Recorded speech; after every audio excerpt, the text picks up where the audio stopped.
coverage of local high school basketball on WCIA 3 is sponsored by Loman Ray Insurance Group. Now, all the action and excitement of Full Court Friday. Welcome to Full Court Friday. We've got the full team here ready to roll. I'm Marley Weirder with Brett Behrens and Andy Olson. 11 games on tap. We've only got one full week left in the regular season, guys, for high school basketball in this COVID-19 shortened season. Really crazy how fast this has gone, at least for us. I know the players probably wish it would go longer, too. With football practice already starting, some players pulling double duty, practicing, going from basketball to football, maybe back and forth the other way around. But the fact that we're playing any sports right now, that's the main thing that matters to so many. All right, we tip things off in Lincoln for senior night. The Railers welcome in Effingham in an Apollo Conference game in a battle of two of the area's best teams. And Effingham looking good early. It's Parker Wolf with the three from the near side. Then the other Wolf, Garrett, stepping into it, doing his best to keep up. Magic Parker with a triple. Hearts up 16-12 after one. Lincoln able to cut the lead down to 3 at half as Adam Grunder connects from deep. Hearts were more than comfortable though on the Railers home court. Garrett Wolf lighting it up from deep, and they pick up the road win. 45-41 the final. Good road dub there. Also in the Apollo, MATTOON makes the trip to MT.ZION. Green Wave started on the right foot. Cameron Thomas makes the triple. Then they'll go to the Braves in transition. Aiden DeTomaso drives to the rim and is fouled. It goes. He completes the three-point play, but there was no stopping Thomas. We see off the missed three here. He's able to grab the rebound, able to make another one. He had 3 threes just in the first. The Green Wave wipes out the Braves 61-58. And in Big 12 play, Central visiting Normal Community. And after a pass from Diego Sanchez, it'll be Henry Hamelberg who gets the 3 to drop. Then Nate Allen from down low. He puts that one in for 2. And then it's Sanchez again from deep, gets the 3 to go. It'll be 48-43. Normal pulls ahead there to win it. Urbana welcomes Peoria Richwoods to town. Tigers trail 6-0 right out of the gate. They had to fight and claw all night. It's Jermail Young doing just that. Then the senior with some baseline work a couple of minutes later for Verdell Jones Jr.'s team. Nice little stop and pop move there. Able to connect. Jermontre Young following it up with a nice take to the rim here. Tigers in the first quarter take a 1-point lead, but they end up falling by 5, 57-52. Richwoods, a road winner. The other area Big 12 game has Centennial and Peoria High matching up, and it's Trey Warren who puts them ahead early with one from behind the arc. But the Lions and Chargers just trading buckets early. They find Jack Young Jr. down low to extend their lead. Then they find Warren again off the inbound pass to put them up, but Peoria pulls away to win it 60-45. We have 5 games down, 6 more to go. Stops in St. Joe, Unity, St. Teresa, Vermilion County, and more. We had a long 3/4 court shot. We had a dunk. Oh, yeah. All that's ahead. Plus, we check in with the Illini volleyball, tennis, women's and men's basketball teams with an update on Iowa to Sumu. All that and more is next.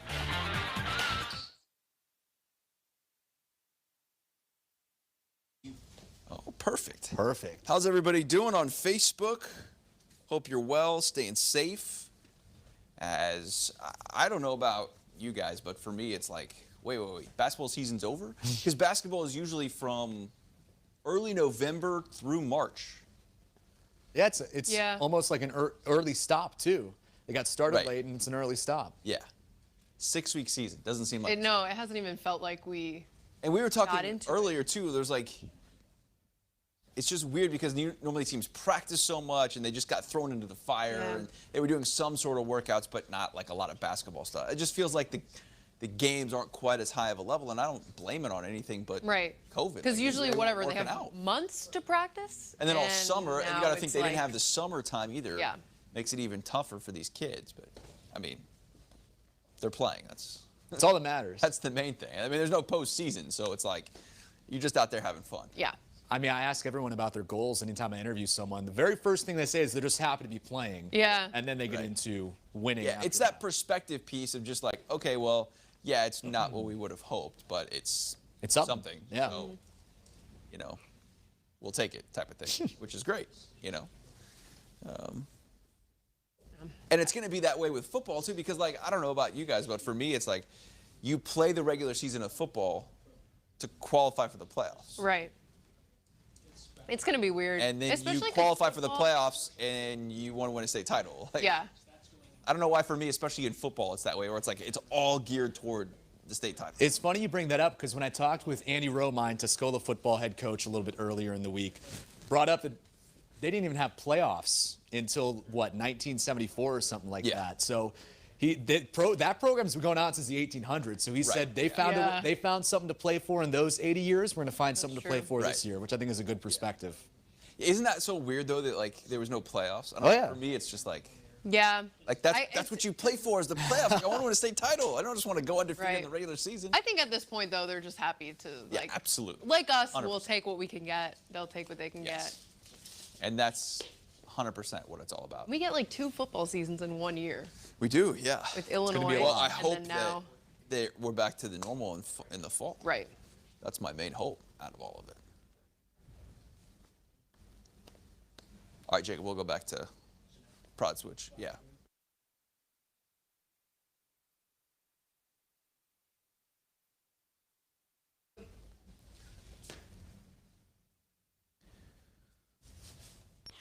Full Court Friday rolls on with St. Joseph-Ogden and Olympia. Spartans up 7 in the second quarter, and adding to it, Evan Ingram with the 3 ball to make it double digits. Bench like that. And there's a student section. That was the first time I've seen that all year. I loved it. A few minutes later, Hayden Brazelton gets the miss and the putback bucket to make it 14.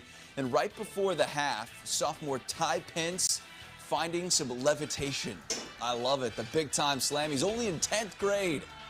Pence goes for 24 points, 10 rebounds. We take another look with our high-definition camera and slow-mo editing equipment. 81-58, St. Joseph-Ogden a win. All right, Brett, we're going to have to challenge that play in this one. Illini Prairie has Unity and Rantoul matching up in Tolono. Unity leads by 10 in the second, and they add a little insurance with Nate Drennan coming in to the lane for Toul. Rantoul there tries to cut the deficit. Jackson Freeman with the catch and shoot behind the arc. And to close out the half, it's Unity's Dylan Rutledge with the buzzer beater. Trent Frazier would say, "That's cash."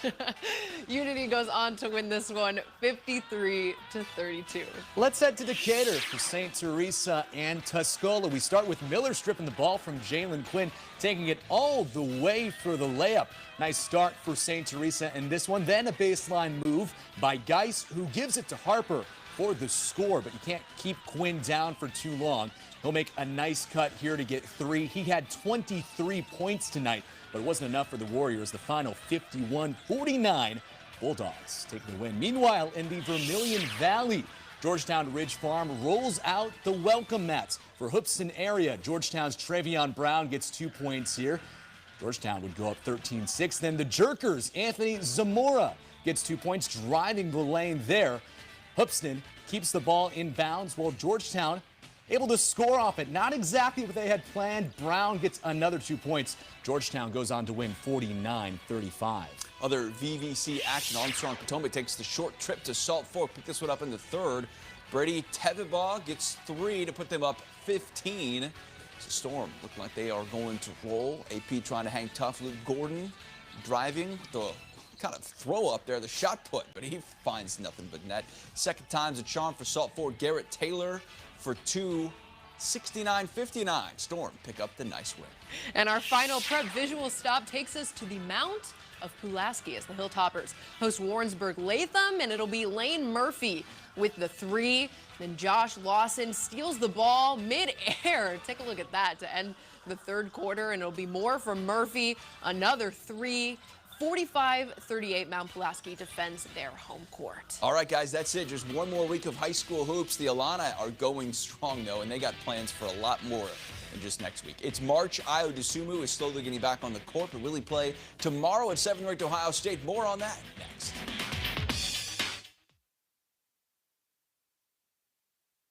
Jacob, thank you. There we go. Can you ask Carolyn if she can put the highlights in the quad while we do that? That'd be a big help. Ooh, yeah. Like that. Cash. Cash. So which? No, just everything that we're doing. Can you just put it in the quad? Everything that we're doing. Is that just whatever's in the switcher? Is that possible? Taking you behind the scenes here a little bit. We are trying to figure out our studio. We've never done this shot before with all of us. For the break or for the whole? Everything. Everything. Yeah. It's just another screen for This us. computer is, or that is so much bigger. It's easier to see the highlights. They can only put, I guess it could be just a CG. Yeah, it's great. I guess it'd be just So we are exploring the studio space. I used to do that in theater a lot. Explore the space. Exactly. You gotta explore the studio space, which was also in the video clip from my variety show that I posted on Facebook yesterday. Did you Ooh. happen to see that? What variety show? I was in the variety show in high I missed school. this? This is on Twitter? It's on Facebook. I didn't, See, I don't Facebook. go on Facebook. You gotta. I didn't I have either to until check yesterday. I just happened to log on to check out our WCIA 3 page, give that a follow, and try and check that every day. And Facebook pops up and it says, remember this from 8 years when ago? it does that. Well, I usually do too, but this Yeah. was a good thing. I had posted a video 8 years ago from my senior year in high school, which was 2005. Don't tell me how old you were. Yeah, what were you doing Nope, in 2005? Don't want to hear. Don't want to hear. And it was me playing Will Ferrell from the Cowbell skit that we reenacted in the variety show in high school. Yeah, and I was the Will Ferrell character Okay. with Bruce Dickinson. You got some comedy chops over there. Man, Will the Ferrell? Bruce Dickinson. So that's on Facebook now. Brett Barons and Will Ferrell in the same. I had comedy a wig on. space. I had like cowboy boots and jeans. Howdy. I explored the studio space. That's what made me think of that, because Bruce Dickinson says you got to really explore the studio space. So there's that. Everything, it all connects. These are the things we talk about behind.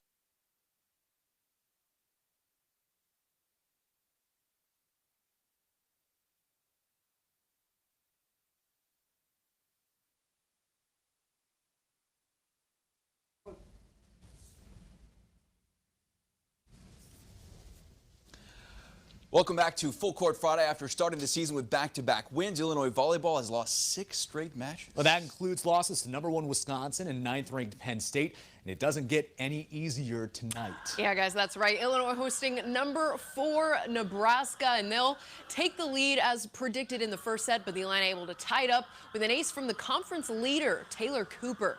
Then the Illini shut down their best player, Lexi's son, Kennedy Collins, with a big-time block, and they keep it going.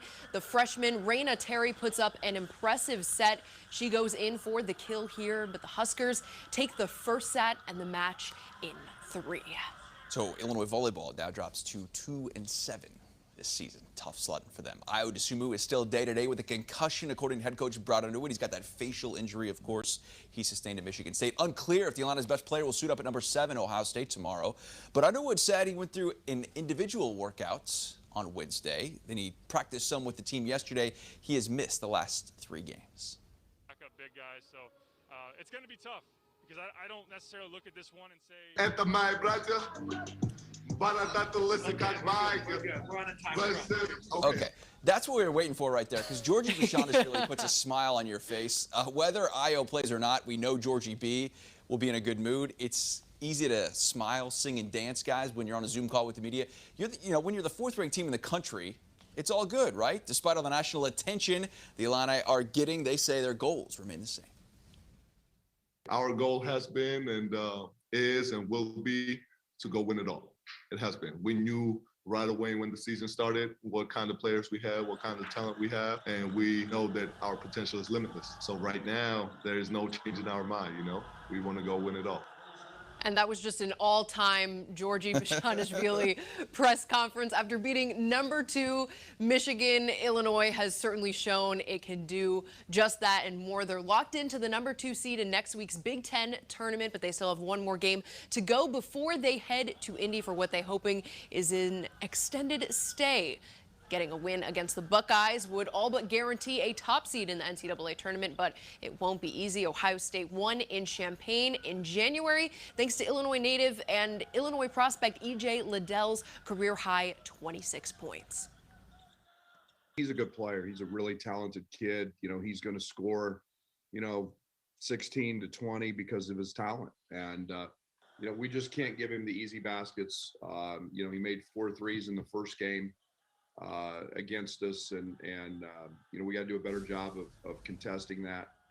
He won Mr. Basketball in the state 2 straight years for a reason. Number 4, Illinois at number 7, Ohio State. It's a 3 o'clock tip from Columbus. Another nationally televised game on ESPN. Dickie Vitale on the call. Is that a good thing, Andy, or a bad thing? It's a good thing. I love Dickie V. All right. For even more Illini coverage, watch the Your Illini Nation pregame show starting at 2 o'clock on our digital channels. We've got a loaded show. Former Illini Trent Meacham joins Andy in studio. Marley and I will be in Columbus with Derek Piper from Illini Inquirer. Watch on the WCIA 3 Facebook and Twitter pages, WCIA.com, and the WCIA 3 app.